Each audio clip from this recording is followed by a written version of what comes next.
କୋଉଠୁ ଆରମ୍ଭ କରି କିଛି ବୁଝି ପାରୁନି ଦେଖିଲା ବେଳକୁ ନା ମୋର ପୁରା ତାଙ୍କର କଥା ମନେ ପଡିଯାଉଛି।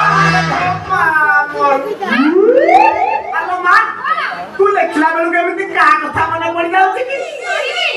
କଣ ମନେ ପଡୁଛି ବାପା ରାଗିଗଲି ତ ପ୍ରେମ ପାଠ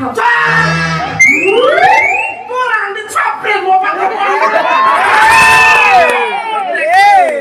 ତୋର ବୟସ ଯେତେ ଉପରକୁ ଉପରକୁ ଯାଉଛି ତୋର ଦିଚ୍ଛାଟା ଗୁଡାକ ସେତେ ବାପାର ମତେ ନା ପୁରା ଇସ୍କ ହେଲାଣି ଆଉ ସମୟରେ କେତେ ଡିଫେକ୍ଟ ବାହାରିବ ବୁଝିଲେ ବାପା ଇଏ ଆମ ବିଷୟରେ ନା ପ୍ରଥମ ପାଠ ଯଦି ଭଲ କରିବୁ ନ ପଢିବି ଫେଲ ହେଇଯିବି। କଣ ବେଟୁ କଣ ମନୁଷ୍ୟ ଭଲ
Somebody hold me.